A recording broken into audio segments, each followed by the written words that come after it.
séculos, né, a moeda em cada país ela tinha nomes diferentes para essencialmente a mesma coisa, né? É uma commodity que geralmente era o ouro ou a prata.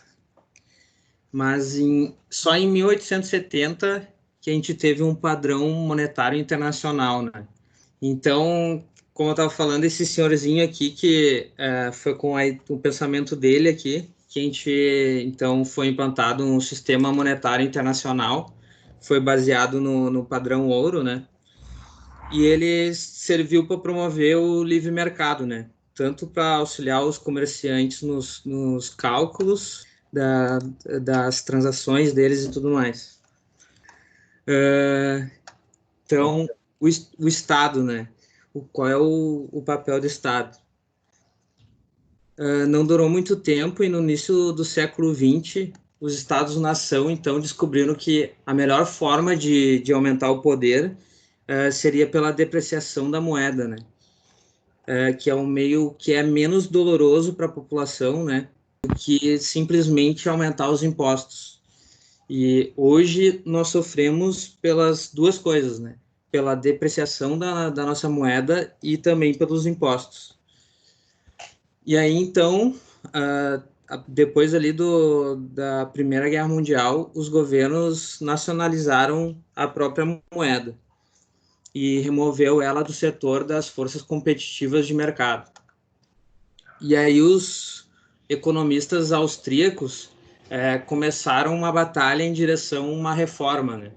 Eles falavam que se nenhuma coisa fosse feita para desnacionalizar e privatizar o dinheiro, o resultado seria uma série infinita de ciclos econômicos, de guerras, inflações catastróficas e a contínua ascensão do Estado Leviatã.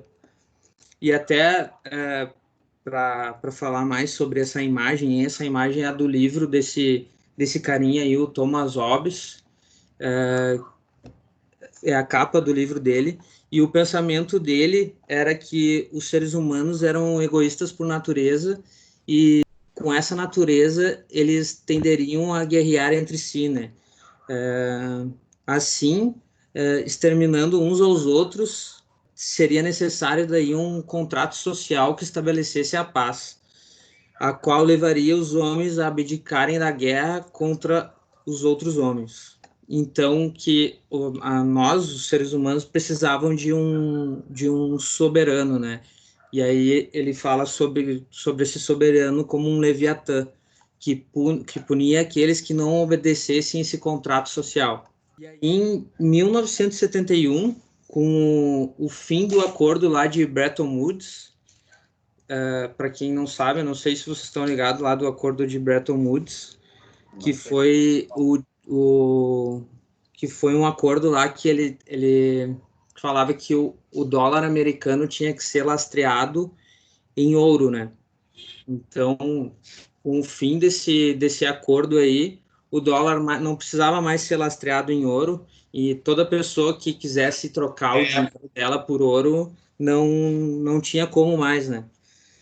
Então, isso ficava a pleno poder do Estado, então, imprimir dinheiro da forma que ele quisesse, né? Então, desde então, a gente vive na era do papel moeda fiduciário, em que os bancos centrais podem imprimir quantidades quase ilimitadas de dinheiro. A realidade é que recorrer à impressão de dinheiro é algo que os governos naturalmente fizeram ao longo da história para financiar seus déficits, para custear suas guerras ou para sustentar um Estado incapaz de sobreviver apenas com os impostos cobrados da sociedade. Então começaram a surgir algumas alternativas, né, para contornar esse problema aí de uma moeda central estatal, né?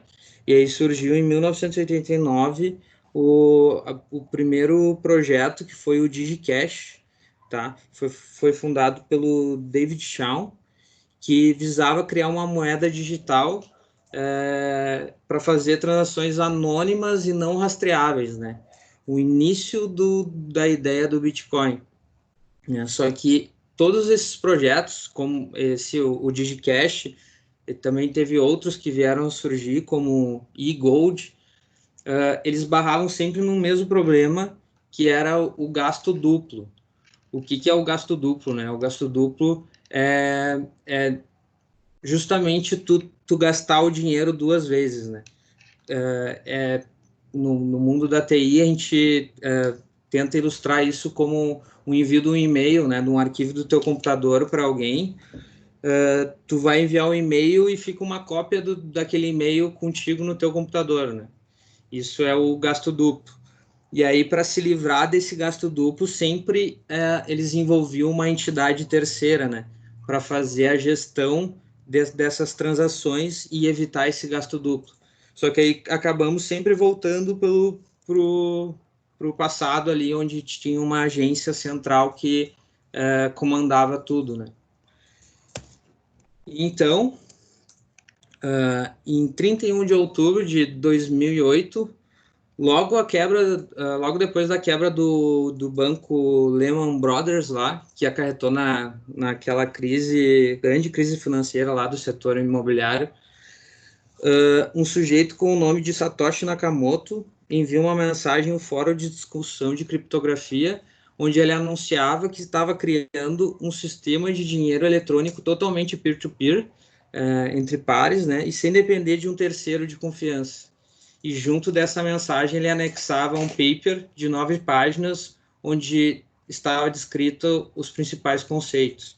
Aí tem a primeira página do paper, né, no slide, e até hoje a gente não conhece a identidade, né, do Satoshi Nakamoto. Então, o que é o Bitcoin, né? O Bitcoin é uma moeda digital transacionada entre duas partes que não depende de uma autoridade central. Entre muitas outras coisas, o que faz do Bitcoin ser único é o fato dele ser o primeiro sistema de pagamentos global totalmente descentralizado, né? Então, o que faz o Bitcoin ser o Bitcoin, né? Quais são os fundamentos dele? São 4 os fundamentos principais do Bitcoin, né? Tem que ser um ativo ou portador, que importa ele tem esse ativo. A privacidade, né? A gente não precisa de conhecer as partes que estão transacionando. A gente não precisa de intermediários, né, para fazer as transações, elas são feitas entre duas partes. As transações também são irreversíveis, né? E aí com isso a gente tem um rastreio desde a primeira transação até a última do Bitcoin, a gente consegue ter rastreado todas essas transações. Quais são os potenciais do Bitcoin, né? Um deles é que ele é escasso. Então, no código do Bitcoin, a gente tem. Foi codificado para ele ter até 21 milhões de unidades. E tudo indica que o último bloco a ser minerado vai ser em 2140. Ele é divisível, né? Ele é completamente divisível até 8 casas decimais, bem diferente do nosso papel moeda atualmente. Portátil, né? A gente consegue portar grandes quantidades para qualquer lugar. E seguro, né? Até hoje o Bitcoin nunca sofreu nenhuma fraude, né? O sistema, isso acontece devido ao sistema, a nova tecnologia que veio com ele, que é a blockchain, né? Então aqui a gente tem uma timeline do Bitcoin, tá? O surgimento do Bitcoin em 2008 com o Satoshi Nakamoto, com um paper que ele lançou no fórum.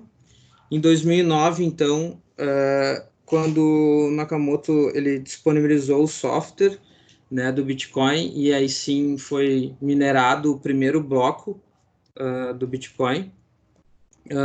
Em 2010, um caso bem curioso, né, bem legal, que foi a primeira transação do Bitcoin. Teve uma pessoa que postou num fórum que comprava 2 pizzas no valor de 10 mil bitcoins, o que estava na época $41, né?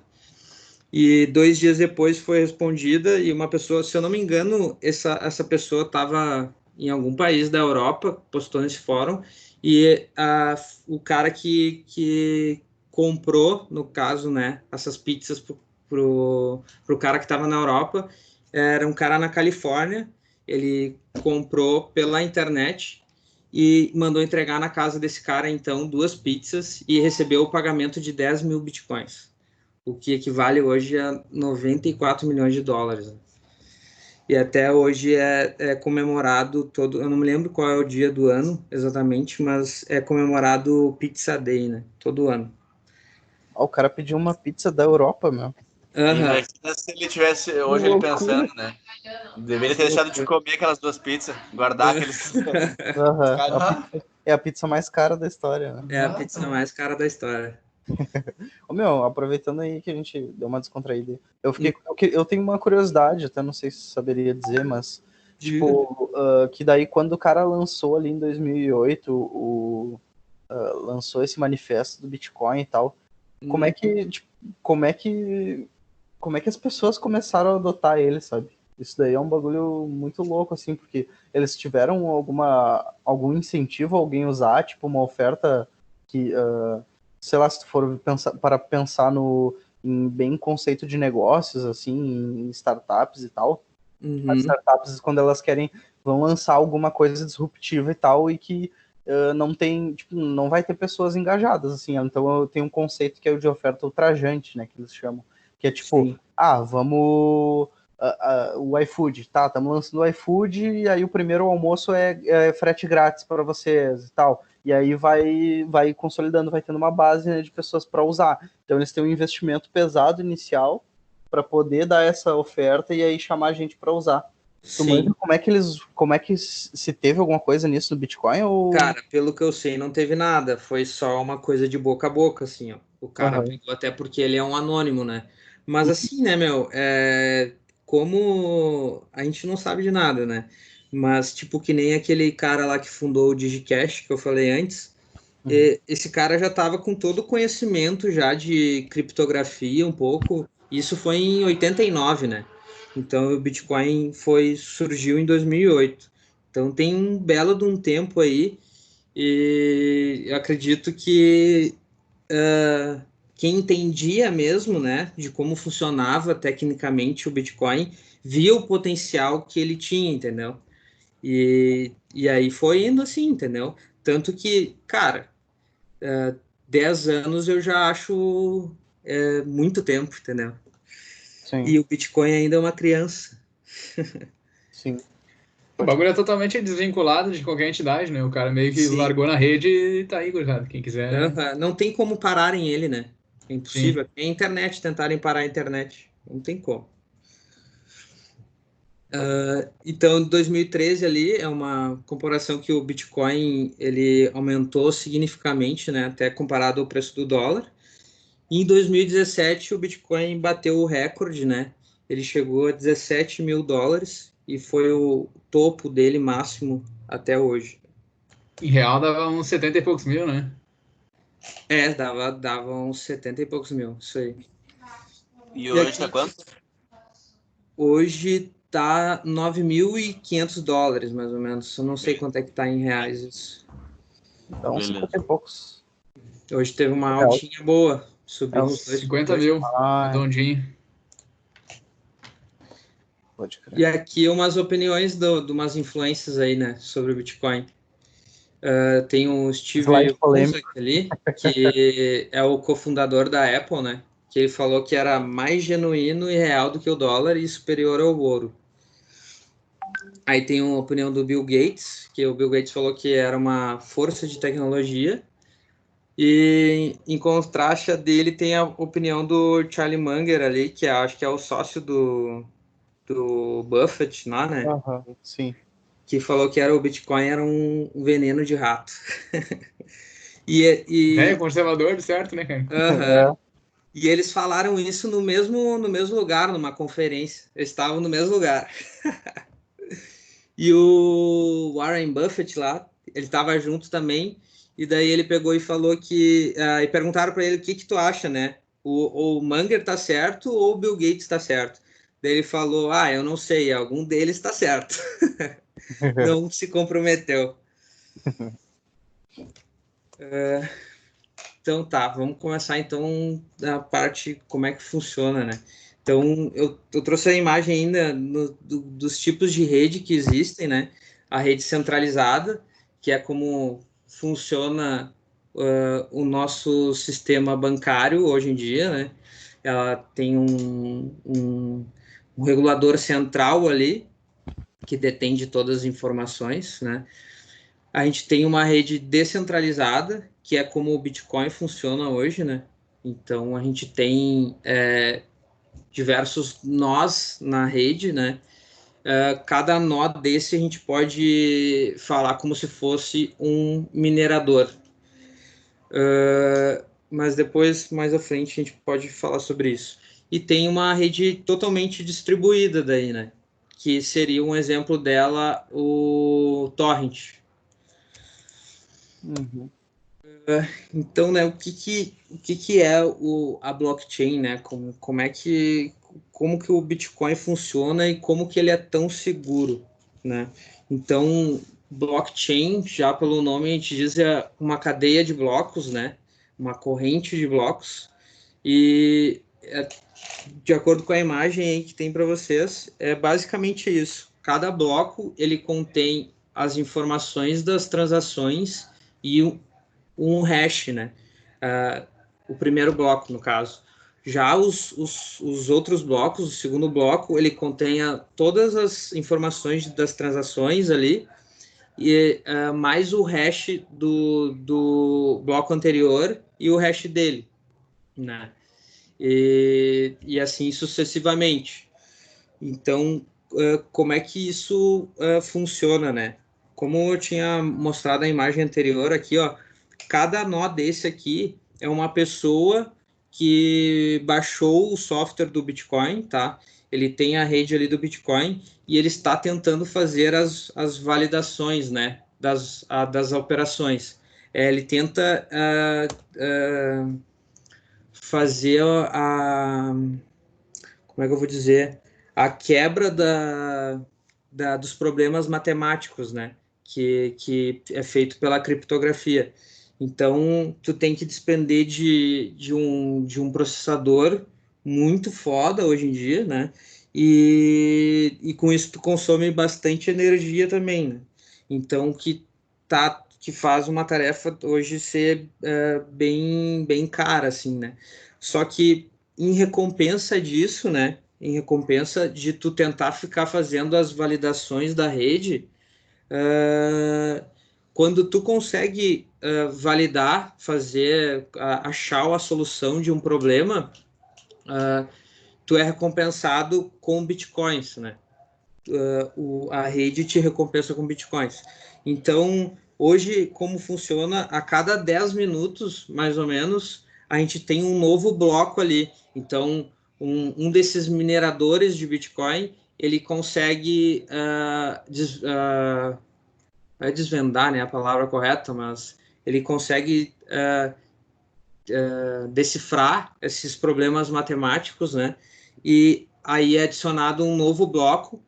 E aí o que acontece? Quando é adicionado um novo bloco, esse novo bloco é adicionado e no momento que ele é adicionado, ele tem que validar todos os blocos anteriores também, né? Ele valida todos os blocos anteriores. Então, e não é só ele que valida. Na hora que é lançado um novo bloco na rede, todos os nós aqui, ó, da rede, eles também recebem esse novo bloco. E aí, tendo já essa informação, assim,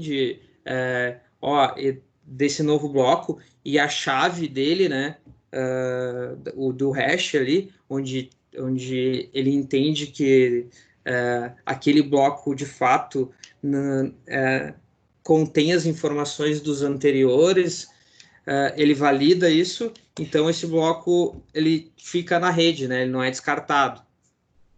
Então, é isso que faz o Bitcoin ser tão seguro, né?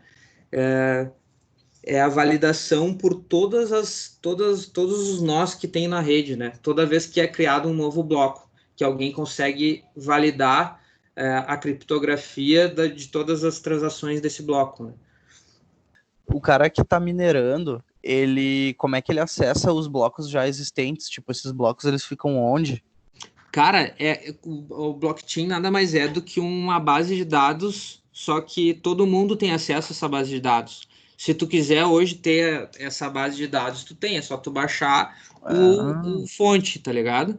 Só que assim, ó, se tu quiser, tu pode lançar um bloco ali, dizer que, eu tô te enviando aí 500 Bitcoin. Se tu quiser, tu pode lançar isso na rede, só que no momento que tu lançar isso na rede, todos os outros nós vão validar se aquela informação é condizente com o consenso que tem na blockchain do Bitcoin, entendeu? Uhum. Se for, provavelmente tu vai inventar essas informações, ele vai ver que é errado e vão descartar esse teu bloco. Sim. Tá. Saquei. E assim, tipo, pensando num exemplo prático, o cara, se eu tô numa corretora lá e fiz uma transação, a corretora que vai registrar essas informações Sim, a no bloco lá? corretora que vai registrar. Entendi. Não, então por isso até que não recomendamos deixar bitcoins em corretoras. Só assim um valor que tu vá transacionar, ou tu vai fazer um trade, assim, mas tu usar corretoras para deixar o teu Bitcoin lá não é recomendável, né? Porque tu acaba com o mesmo problema de tu deixar teu dinheiro no banco, né? Até que hoje não é um problema isso, né? Mas até um tempo atrás já tivemos confiscado poupanças aí e tudo mais. Então, Sim. vai saber, Qual né? é o lugar certo de comprar Bitcoin? Cara, é deixar numa carteira, né? Tem carteiras, diversas carteiras aí que tu pode deixar, só que aí tu também fica à mercê da internet, né? De hacker ou de algum software aí. Então, o que é mais seguro hoje em dia é as carteiras físicas, né? Tu pode muito bem. Eu não expliquei isso também, né? É que isso é bastante coisa. Quando tu tem dois endereços, né? Quando tu quer entrar no Bitcoin, né? Te fornecem dois endereços. É um endereço que é o público, que é como se fosse o teu número de conta, e uma chave pública e uma chave privada. A chave privada é como se fosse a tua senha, entendeu? Então, quando tu cria uma carteira, tu recebe essas duas coisas. E essas carteiras são vinculadas diretamente à blockchain. E aí tem diversos tipos de carteira. Tem umas que são mais seguras que as outras. Mas aí a gente vai de cada um. Eu prefiro e acho. Tem gente que pega, ao invés de deixar isso numa carteira, né, num software digital, pega sua chave privada e guarda num papel. Só que o papel também é ruim, né? Isso é um dos desafios do Bitcoin, né? É um dos problemas dele, porque Sim. a pessoa é quem gerencia os seus próprios fundos, né? Então, tu não vai depender de um banco, mas também tu tem a responsabilidade do teu dinheiro, né? Total. Então, tu decide qual a forma mais segura de tu guardar a tua chave privada, que é com a tua chave privada que tu assina qualquer transação, entendeu? Entendi. Tem uma, Tem uma quantia grande de Bitcoin preso, né? Que, tipo, o pessoal não consegue mais movimentar, que Sim, perdeu a sim. chave. Hoje, se eu não me engano, é uns 20% mais ou menos. Que hoje não se sabe, que parece que está perdido, assim, né? Que Aham. não, ninguém. É que é difícil de tu mensurar isso, porque também, que nem o Satoshi Nakamoto lá, ele foi um dos. Quando logo que ele lançou o software, ele. Eu não me lembro ao certo, mas ele minerou não sei quantos milhões de Bitcoin, entendeu? Então ele tem num endereço, que é o endereço o que sabem que é o dele lá, Uhum. que tem milhões de Bitcoins e nunca foram mexidos, entendeu? É Sim. muito louco isso aí. Então, tu não tem como Parece mensurar coisa bem, de porque filme, tem né? bitcoins lá que nunca foram mexidos e tem também, pode ser bitcoins que podem ter sido perdidos também, entendeu? Pessoas que lá há 10, 12 anos atrás lá mineraram e aí naquela época lá fizeram, sei lá, por qual motivo, e perderam as chaves, nunca mais, né? Já era. Esse cara tá entre os mais ricos do mundo e é um cara anônimo, né, cara? Sim, eu Viagem isso aí. acredito nisso, né? Eu acredito nisso. Show. Deixa eu fazer a pergunta que eu ia fazer antes, então. Não sei se encerrou essa thread aí. Vai lá. Não, vai lá. Vocês que sim, Tá, o cara tá minerando ali, tem uma máquina minerando, ele ganha alguns decimais de Bitcoin ali a cada hash que ele resolve lá, né? Isso, aham. Tu quer Considerando saber que quanto? o. Não, considerando que o Bitcoin é finito, vai chegar um momento em que não vai mais render nada, né? O cara fazer esse trampo aí. Aí como é que tu vai fazer as transações aí? Como é que vai. Quem é que vai processar daí? Quando o Bitcoin chegar lá em 2140, que é a previsibilidade de ser minerado o último bloco, o código dele, ele não vai dar mais, não vai ser adicionado mais blocos na rede, mas as mineradoras vão receber recompensas maiores por validar as transações. Eu não sei ao certo te dizer quanto, né? Que tipo de recompensa seria essa? Hã? Que tipo de recompensa seria essa? Seria bitcoins? Seria te recompensar com bitcoins? Eu Tá, não mas daí sei seria a quanto. transferência, não seria a criação de Bitcoin, tipo Não assim. seria criação, isso aí. Entendi. De repente, uma tática. Isso aí. Desculpa, cara. Tu recebe taxas do valor das transações, é isso aí. Existem Beleza? taxas, É né? essa a dúvida. Então ele vai continuar gerando valor de qualquer forma Sim, vai continuar gerando valor. na transação entre O eles. negócio da quantia que tu falou ali, isso aí é uma coisa que vai diminuindo com o tempo, né? Eu já ouvi falar sobre Sim. isso. Aham. Aqui chegamos no próximo slide aqui. Show. Então, o nome disso é o halving, né? Então, o Bitcoin ele começou lá em 2008. As mineradoras, a recompensa delas era de 50 Bitcoins por cada bloco minerado. E de 4 em 4 anos, mais ou menos, essa recompensa ela vai caindo pela metade, né?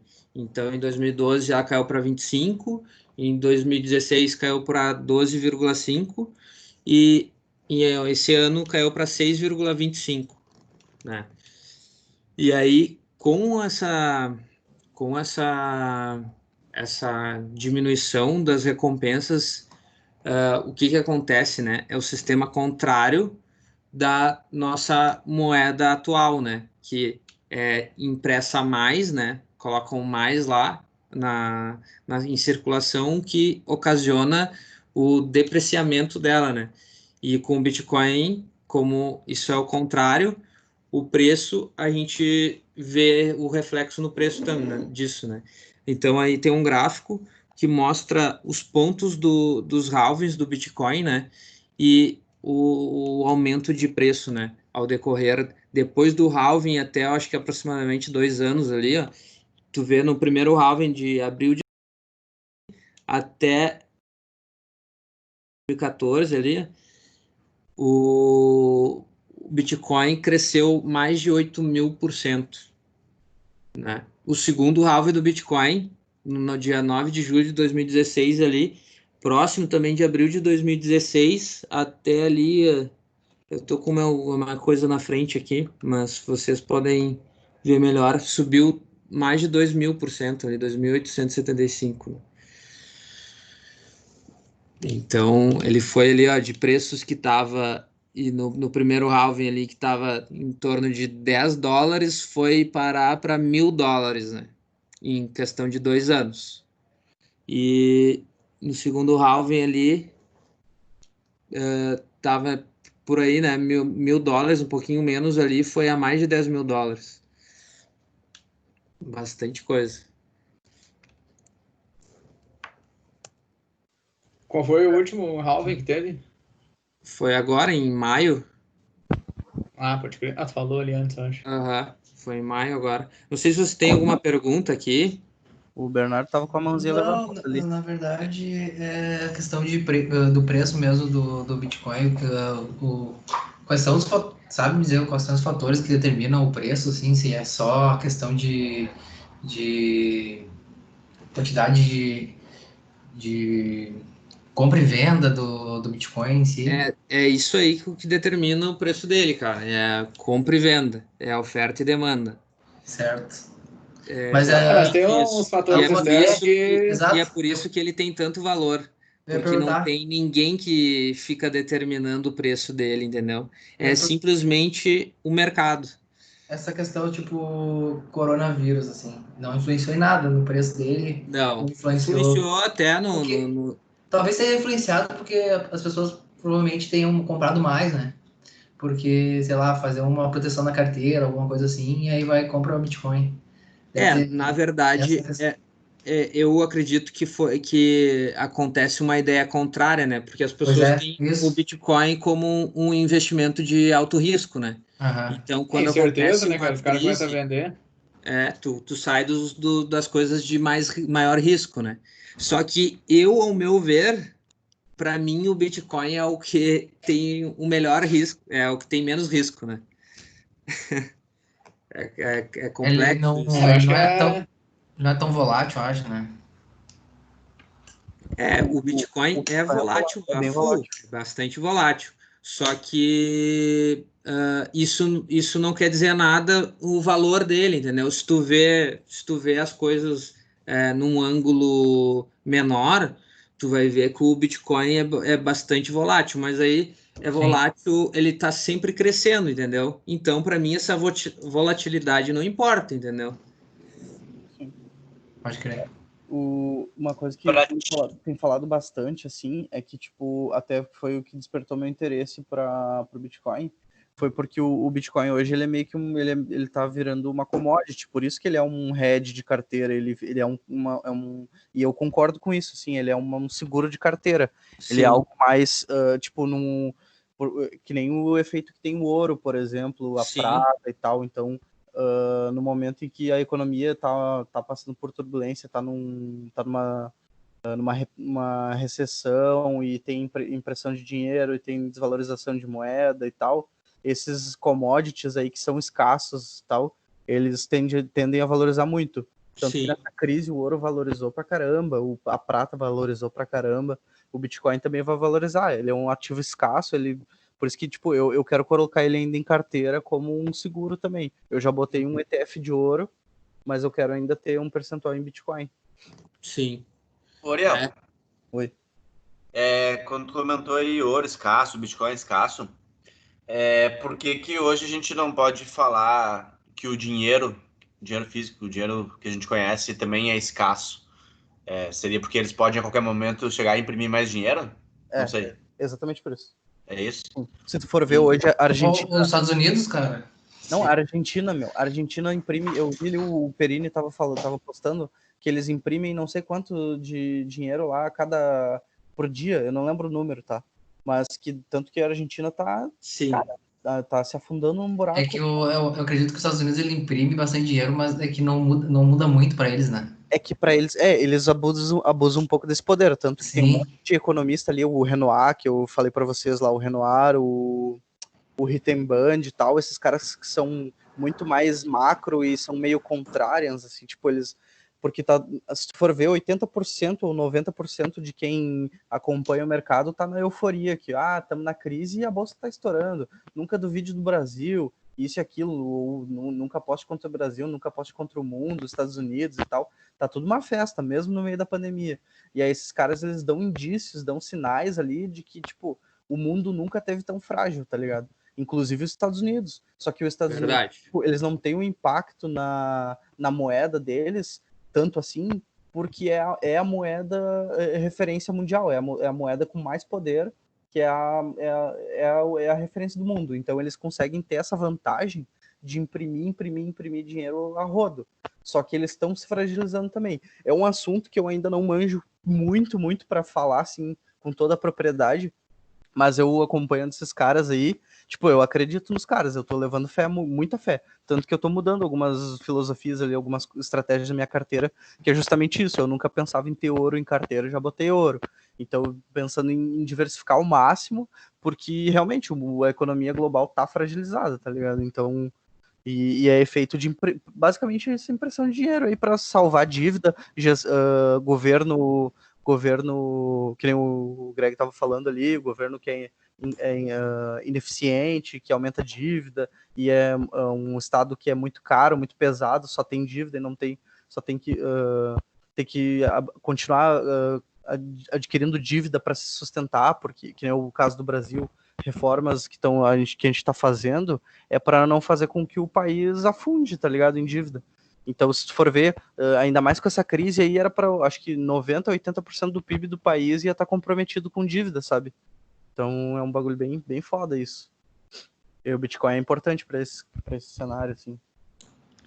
Eu acredito que o nosso problema é o nosso sistema monetário ser gerido pelo Estado, né? Esse é o principal problema. Mas vou dar sequência aqui.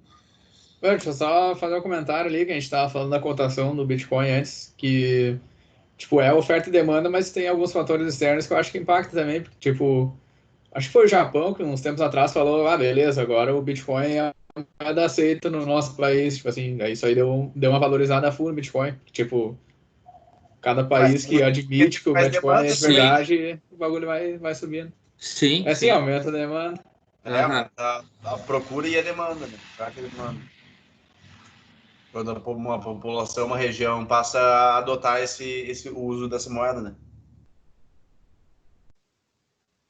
Quando tava bem em alta, né? Eu já vi um monte de gente falando, vou começar a aceitar Bitcoin, não sei o que, não sei o que. Todo mundo comentando disso.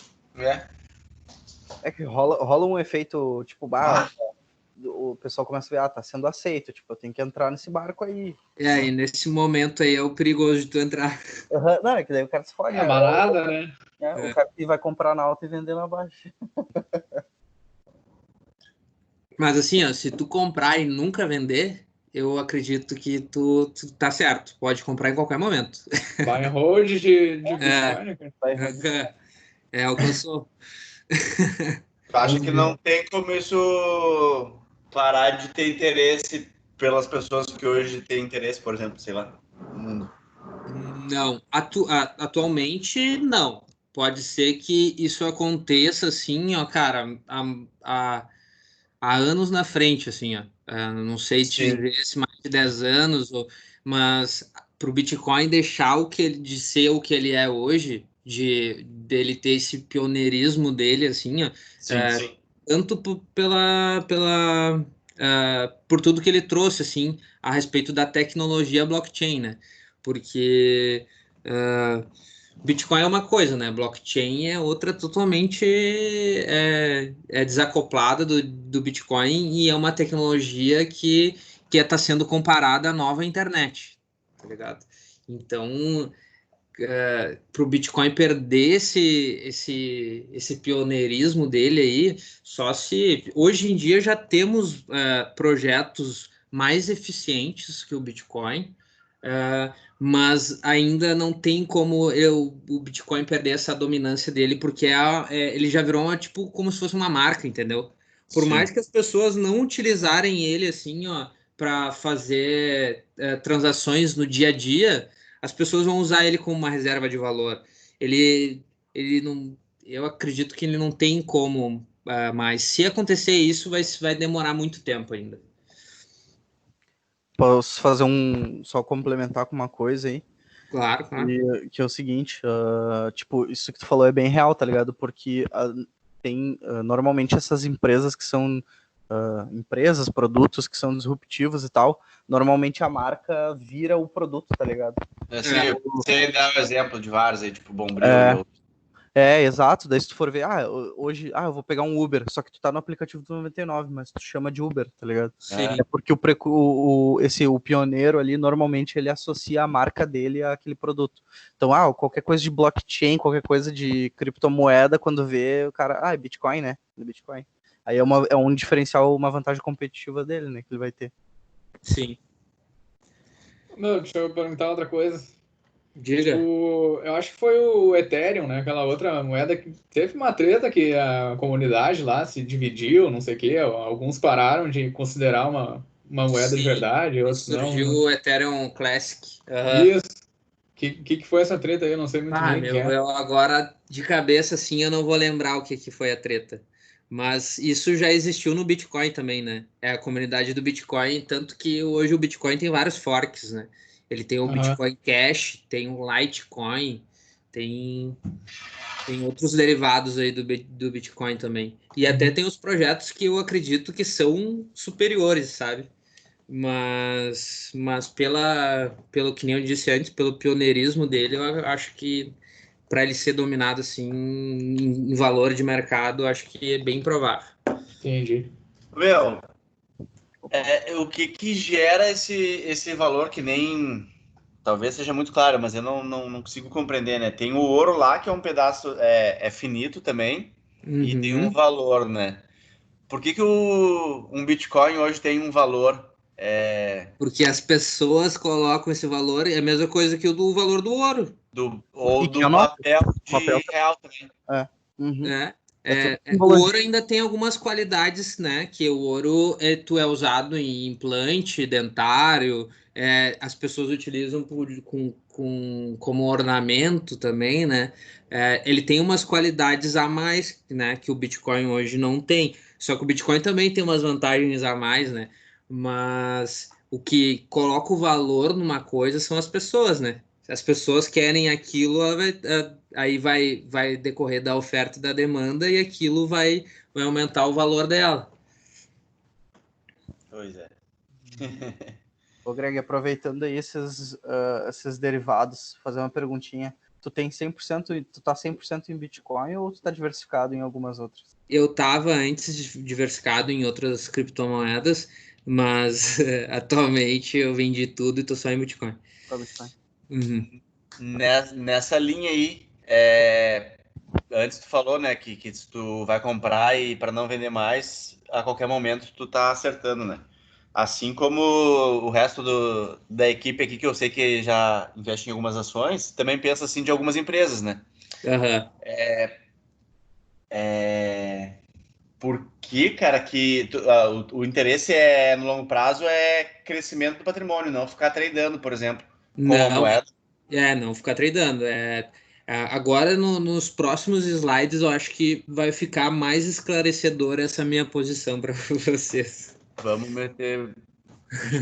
Eu imagino que tradear Bitcoin deve ser muito, muito aleatório, sabe? É arriscado. Porque mas é arriscado, mas é um dos mercados bons de se fazer porque ele é muito estável, né? Ele fica flutuando bastante. Então, por isso que o pessoal gosta de fazer trade nele. Sim. E aí, tirando isso, tem os robôs, né? Aí hoje em dia tu consegue fazer tudo via serviço. Então, tem muito robô hoje trabalhando, né? Sim. Então aqui tem as três, até pouco tempo atrás, as três principais criptomoedas, né, por valor de mercado hoje em dia, que é o Bitcoin, o Ethereum e a Ripple, que a Ripple está disputando essa posição aí com a Tether. A Tether é a que chamam hoje de stablecoin, né? Que é as moedas que são lastreadas, né? Em alguma outra coisa. Essa Tether, ela é lastreada em dólar. Então, o mesmo valor dela é o valor de $1. Então, até para quem quiser comprar dólar de uma forma ágil, fácil, tem o Tether. sem muitas taxações, né? Dólar E aí, e é reconhecido por qual. Aí que tá o segredo, não tem uma instituição que reconhece isso, né? não tem. Tu compra, nem. Cara, se tu comprar de uma pessoa que tenha esse Tether e se ela te transfira, tu transfira o dinheiro para ela, sei lá, com um dinheiro em papel moeda, ninguém tem como ficar sabendo também disso, entendeu? Então, Sim, tu não paga nada. entendi. Tá, daí, então, essas três, até exemplos, né, de blockchains. Cada uma é uma geração de blockchain, né? O Bitcoin é a primeira geração de blockchain, onde a gente consegue só transacionar ali alguns hashes, né, de endereços ali. A gente transaciona bitcoins, no caso, só.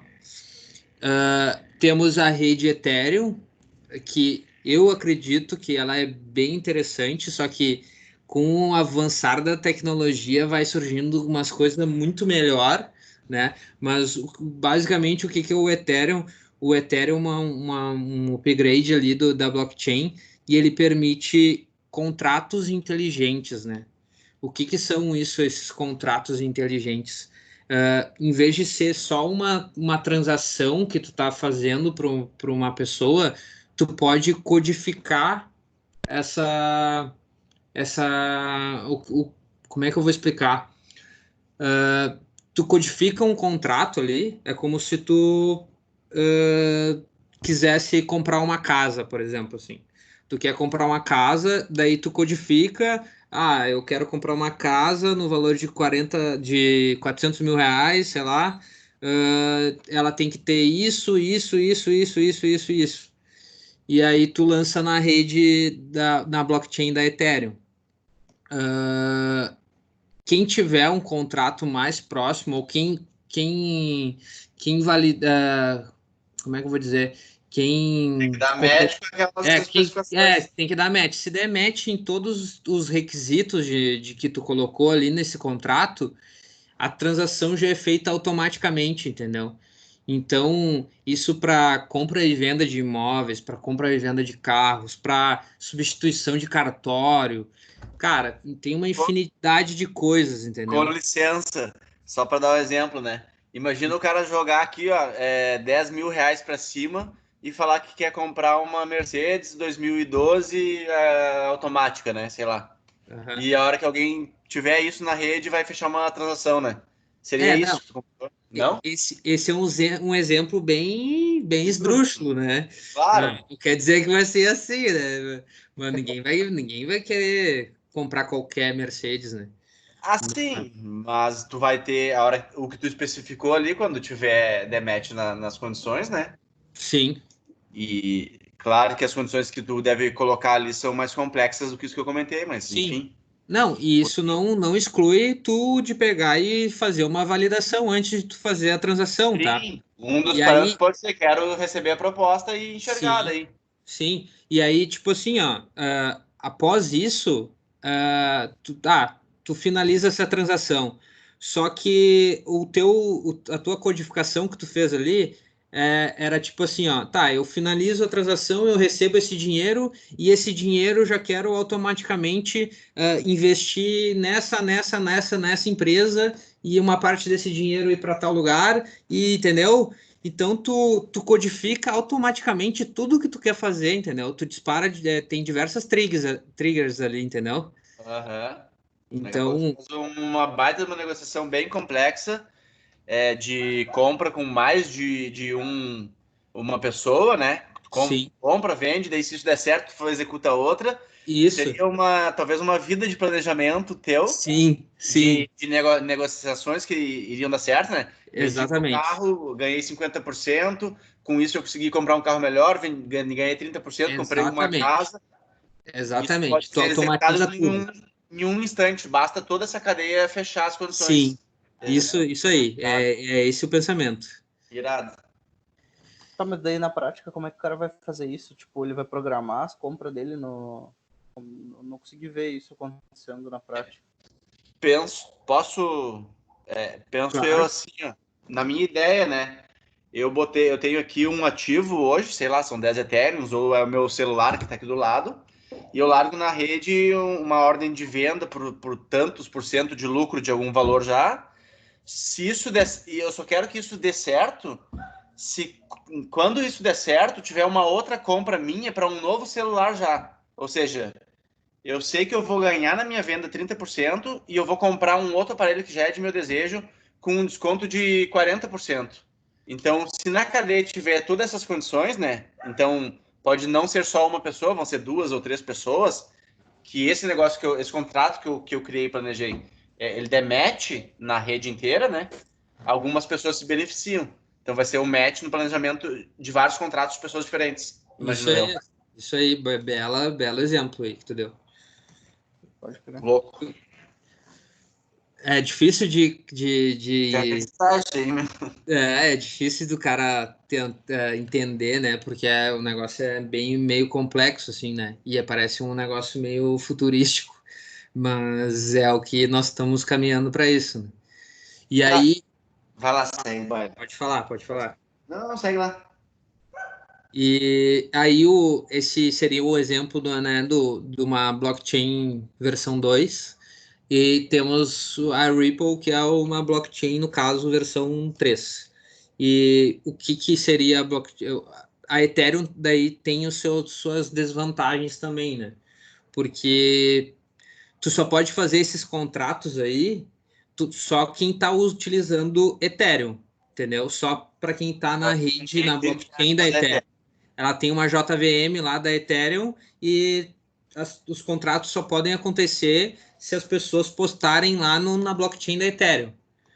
Só que aí surge uma nova versão de blockchains que, como exemplo, a Ripple, que elas comunicam blockchains diferentes, entendeu? Então... A Ethereum vai ter que evoluir ou cairá fora, né? Sim, exatamente. E, cara, vai passando o tempo e vai surgindo outros. E aí, tipo assim, ó, o bacana disso é porque, além do Bitcoin, tem uma infinidade de coisas agora, uma revolução na nossa tecnologia muito grande e que pouca gente sabe e que é pioneiro, que é embrionário ainda, entendeu? E que a gente pode ganhar muita grana com isso, entendeu? Então, tipo assim, ó, só falando um pouquinho de valores, ó, o último valor aqui do slide é o valor de mercado de cada um, tá? O Bitcoin é 176 bilhões hoje em dia, a Ripple é 9 e o Ethereum ali é 30 bilhões. Esse é o valor de mercado de cada uma.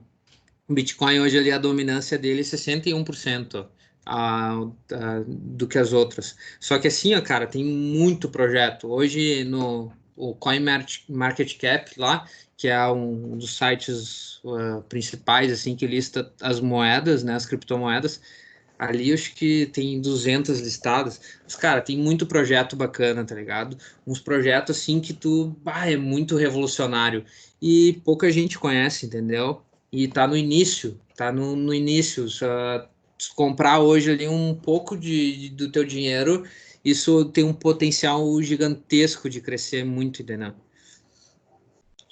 Mas vamos lá, vamos dar seguimento aqui. E se o Bitcoin ganhasse a parcela de mercado do ouro, né? Aqui do lado a gente tem uma tabelinha, tá? Só que é da data de 2017, os valores então do market cap do ouro, né?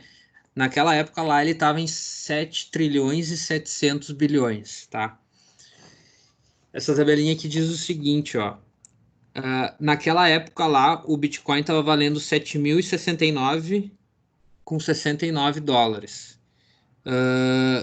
Então, isso correspondia àquela época 1,68% do valor de mercado do ouro, né? Se o Bitcoin chegasse a 10% daquele valor de mercado do ouro, o preço dele ficaria 42 mil dólares. E aí a gente vai avançando, né? Se chegasse a 50%, né, de 7 trilhões de valor do mercado, ele chegaria a 210 mil dólares. Entendeu?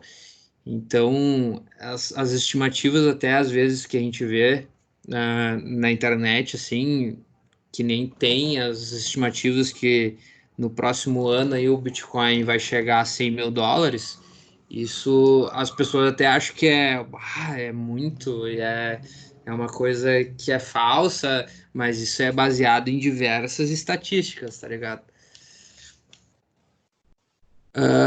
Então, aí temos os melhores investimentos em 2019 e 2020, né, em porcentagem. Do lado esquerdo, em 2019 ali, nós vemos o Bitcoin com 95% de rentabilidade, né? comparado a outros ali, como a Ibovespa, que fechou em 31%, né? E a direita, então, esse ano até, eu não me lembro se isso aqui foi até junho, eu acho que foi do mês passado, mas o Bitcoin estava com a rentabilidade de 72,99%, enquanto o Ibovespa estava menos 17%. O dólar foi o que mais estava em segunda posição, se eu não me engano, aqui nesse ano, né? E aqui, no slide da valorização do Bitcoin desde a sua criação, né? O Bitcoin foi apontado como o melhor investimento da história pelo Bank of America. Ele cresceu mais de 9 milhões% em 10 anos. E aí tem um exemplo ali, quem comprou um Bitcoin no início de 2010, agora tem mais de 90 mil dólares. Já terminou? Gurizada. Show. Massa. Palminhas aí, aplausos. Tá, show de bola mesmo. Meus parabéns. No chat aí, ó. Levanta a Valeu, mão. levantar a mão aí. Aí a palminha. Sinta-se aplaudido. Valeu, gurizada. Ô, meu, fazer uma sessãozinha de perguntas e respostas, pode ser? Claro. Eu separei umas perguntinhas pra fazer aqui pra metralhar. Se eu souber, eu respondo. Vamos testar os conhecimentos agora do Greg. Não é nem pra testar o conhecimento, é que eu quero saber pra eu fazer os bagulhos. Mas assim, ó, é que agora é, tipo, agora é bem prático, tá? Como é que... Beleza, tá. Eu quero investir em bitcoins, eu quero comprar. Como é que eu faço? Que corretoras são seguras? Quais corretoras tu usa? Cara, eu uso hoje uma corretora aqui que é a Brasilex, que é a que tem as menores taxas aí. E eu uso desde quando eu comprei meus primeiras criptomoedas. Faz um ano e pouco, um ano e meio. E, cara, nunca tive problema. A gente tem pessoas normais que nem nós, a gente tem um limite de 500 mil reais para sacar. Então, se alguém te transferir até 500 mil reais, tu consegue sacar em valor em Vai, Bitcoin. indica outra que essa aí não vai dar, cara. Só assim, né, gurizada? Hoje já temos regulação um pouco, né, do governo referente a isso. Então, a gente tem que, se tu passa de, se não me engano, 25 mil reais, tu tem que declarar um impostinho de renda ali. Eita, sempre tem um jeito de taxar, né, cara? Ah, louco. Mas aí se tu tiver numa carteira e não numa corretora, tu não é taxado. Só por curiosidade, o que é essa taxa? O que o cara tem que pagar pra Cara, cambiar lá, alguma coisa assim? eu não sei, meu. Pior que se eu for te falar, eu não sei.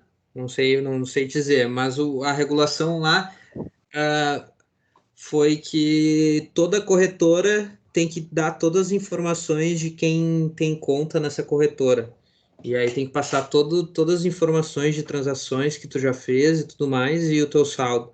Mas isso as corretoras têm que passar para acho que não sei para qual órgão, né, do governo. Sim, sim, entendi a questão disso aí, mas eu digo taxa de corretagem, alguma coisa assim, pro cara comprar o Bitcoin, o cara vai pagar, sei lá, 10 reais por operação, uma coisa assim. Como é que funciona Não, isso? cara, nessa corretora aí tu não paga nada por comprar Bitcoin. Tu vai pagar uma taxa se tu for tirar o Bitcoin lá da corretora. Ah, beleza. E sim, ó, se tu for transferir, cara, não é um valor meio padrão, assim. Tem 3 faixas de valor, uma é a transação muito rápida, outra transação média e outra a transação mais lenta, né? Mas todas elas, meu, eu uso só a mais lenta e para mim é rápido. Dá 20 Entendi. minutos, o dinheiro tá na conta lá da onde o Bitcoin, né, tá na conta que eu enviei. Então, por exemplo, sei lá, meu, o valor de R$ 1.000, tu vai pagar na taxa ali uns 15 reais, mais ou menos, para transferir. Se tu tirar da corretora, né? Mas Show. se tu Era essa a botar minha teu dúvida dinheiro mesmo. lá e comprar Bitcoin, tu não vai gastar nada. Tá, e daí eu faço uma TED pra essa corretora, Sim, eu tenho uma faz conta uma TED. normal, tá. Aham, normalzinho, uma TED. E daí, então, e tipo, daí eu fico com esse dinheiro no saldo da minha corretora, da corretora Sim, lá. isso aí. Falou? Show de bola. Obrigado aí, meu. Muito obrigado pela Obrigado. participação. Eu que agradeço a oportunidade aí, gurizada. Se Valeu. vemos aí nesse mundo, então, das criptomoedas. Valeu, Tá, gurizada. Valeu, Falou, abraço meu. grande. Obrigado. Bom descanso aí. Deixa eu